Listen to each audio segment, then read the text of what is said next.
সূরা আল হাক্কাহ। বিসমিল্লাহির রহমানির রহিম। রহমান রহিম আল্লাহ তাআলার নামে। সেদিন আকাশ ফেটে পড়বে, অতঃপর সেদিন তা বিক্ষিপ্ত হয়ে যাবে। ফেরেশতারা আল্লাহর আদেশ পালন করার জন্য আকাশের প্রান্তে অবস্থান করবে, আর তাদেরই ৮ জন ফেরেশতা তোমার মালিকের আরশ তাদের মাথার উপর বহন করে রাখবে।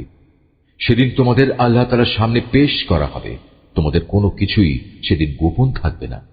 সেদিন যার আমলনামা তার ডান হাতে দেয়া হবে, সে খুশিতে লোকজনকে ডেকে বলবে, তোমরা কে কোথায় আছো, এসো এবং আমার আমলনামার পুস্তকটি পড়ে দেখো। হ্যাঁ, আমি জানতাম আমাকে একদিন এমনি হিসাব নিকাশের সামনাসামনি হতে হবে। অতঃপর বেহেশতের উদ্যানে সে চির সুখের জীবন যাপন করবে। উদ্যান হবে আলিশান জান্নাতের মধ্যে, এর ফলমূল তাদের নাগালের মধ্যেই ঝুলতে থাকবে। আল্লাহর পক্ষ থেকে অভিনন্দনপূর্ণ ঘোষণা আসবে, অতীতে যা তোমরা কামাই করে এসেছো তারই পুরস্কার হিসেবে আজ তোমরা প্রাণ ভরে এগুলো খাও এবং তৃপ্তি সহকারে পানীয় গ্রহণ করো। আর সে হতভাগ্য ব্যক্তি যার আমলনামা সেদিন তার বাম হাতে দেয়া হবে, সে দুঃখ ও অপমানে বলবে, কত ভালো হতো যদি আজ আমাকে কোন রকম আমলনামায় না দেয়া হতো। আমি যদি আমার হিসাবের খাতাটি নাই জানতাম। হায়, আমার প্রথম মৃত্যুই যদি আমার জন্য চূড়ান্ত নিষ্পত্তিকারী বিষয় হতো। আমার ধন সম্পদ ও ঐশ্বর্য আজ কোনো কাজেই লাগলো না। আজ আমার কর্তৃত্ব ও ক্ষমতা নিঃশেষ হয়ে গেল।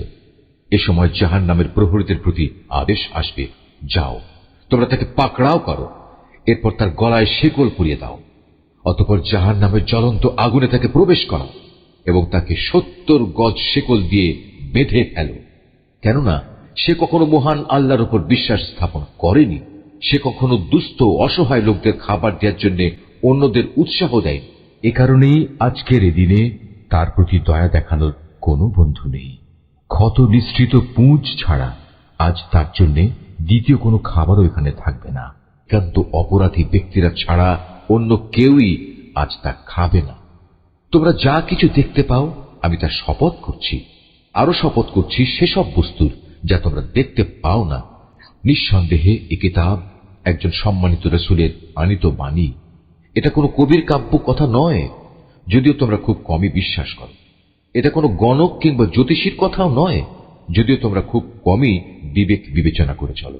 মূলত এ কিতাব বিশ্বজগতের মালিক আল্লাহ তাআলার কাছ থেকেই তার রাসূলের উপর নাযিল করা হয়েছে। রাসূল যদি এই গ্রন্থটি নিজে বানিয়ে আমার নামে চালিয়ে দিত, তবে আমি শক্তভাবে তার ডান হাত ধরে ফেলতাম, অতঃপর আমি তার কণ্ঠনালী কেটে ফেলে দিতাম। আর সে অবস্থায় তোমাদের কেউই তাকে আমার এই শাস্তি থেকে বাঁচাতে পারত না। সত্যি কথা হচ্ছে, আল্লাহ তাআলাকে যারা ভয় করে এ কিতাব তাদের জন্য উপদেশ বই কিছু নয়। আমি ভালো করেই জানি তোমাদের একদল লোক হবে এ কিতাবকে মিথ্যা সাব্যস্তকারী। এটি তাদের জন্য গভীর অনুতাপ ও হতাশার কারণ হবে যারা আল্লাহ তাআলাকে অস্বীকার করে। নিঃসন্দেহে এ মহাগ্রন্থ এক অমোঘ সত্য।